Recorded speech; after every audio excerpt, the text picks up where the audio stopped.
سیاسي او فرهنګي شخصیت لیکوال مشر ښاغلی اقبال وزیري صاحب در سره غواړم چې خپله وینا تاسو سره شریکه کړي. درانو خویندو او وروڼو، د شهید لوني په هکله باندې ملګرو او خویندو مخکې خبرې وکړلې او زه به د هغه په دوو یا درې نقطو باندې لنډ نظر ورکړم او نه غواړم چې ډېر وخت ملګري ضایع کړو او خبرې هم تکراري وکړو. لونی صاحب یو استاد و، هغه هم د پښتو ژبې د پښتو ادبیاتو په هکله باندې ژوره پوهه درلوده او ده دا درک کړله چې د یوه قوم نه چې ژبه واخیستل شي هغه قوم مري.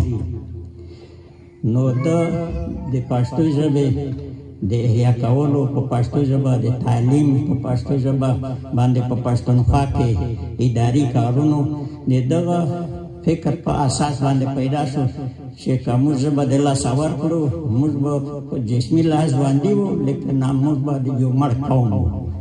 نو د یوه قوم د هویت موضوع ډېره مهمه ده او په هغې کې اساسي مورنۍ ژبه ده.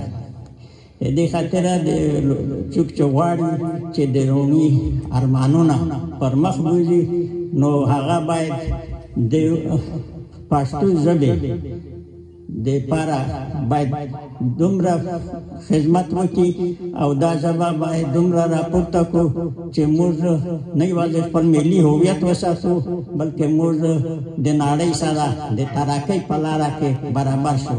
څوک چې په خپله مورنۍ ژبه د تعلیم نه محروم وي هېڅکله هغه قوم پرمختګ نشي کولی. زموږ د وروسته پاتې والي یو علت دا دی چې موږ نه په افغانستان کې او نه هغې خواته پښتانو دا حق پیدا کړی دی چې په خپله مورنۍ ژبه تعلیم وکړي، په خپله مورنۍ ژبه باندې په دفتر کې په هغه کې کار وکړي. نو د شهید ارمان دا هدف که تاسو پوره کوئ نو خپله مورنۍ ژبه او د خپل هویت ساتلو ته ډېر زیات پام وکړئ، ځکه موږ تاسو په خارج کې دیش ته ډېر زیات ضرورت ده. دویم شی چې ارمان لوني هغه ته ډېره توجه کړې وه هغه د ښځو موضوع وه، لکه چې زموږ خور مخکې دا یادونه وکړه. تاسې پوهېږئ چې د ښځې تعلیم او د ښځې فعالیت په اقتصادي سیاسي لحاظ څومره اهمیت لري. یو وخت کې افلاطون لومړی مکتب چې جوړ کړلو نو د خلکو ته وویل چې تاسو خپل اولادونه راولېږئ چې په دې کې دوی تعلیم وکړي. نو خلکو د نه پوښتنه وکړه چې موږ هغه هلکان راولېږو که جینکۍ که دواړه. نو افلاطون ورته وویل چې که تاسو هلکان راولېږئ نو په هر کور کې به یو عالم پیدا شي او که تاسې جینکۍ راولېږئ نو ټول یو نام به عالم شي. دا ولې؟ دا ځکه چې مور د خپل اولاد سره ډېر زیات په تماس کې ده. د مور غېږ ده چې دغه ځوانان او د انقلابین روزي. په دې خاطر باندې د ښځې تعلیم د نارینه‌و د تعلیم نه ډېر زیات ضرور ده. نو په دې خاطر باندې موږ د تعلیم دپاره او د خپل اولادونو د روزنې لپاره باید ډېر زیات فکر وکړو.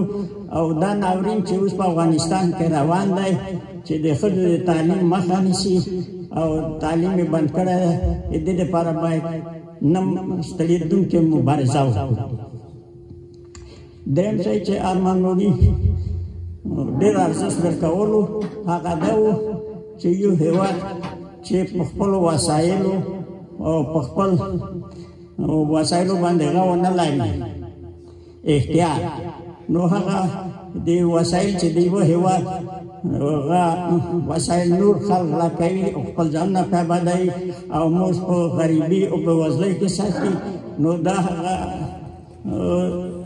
یو لوی غټ فکر دی او په دې خاطر باندې د خپل ژوند د پښتانو د لوی افغانستان د خپلواکۍ دپاره قربان کړ. نو موږ ته لازمه ده چې د لر او بر پښتون د یووالي نه پرته موږ تاسې نه په پښو درېدای شو نه پرمختګ کولی شو.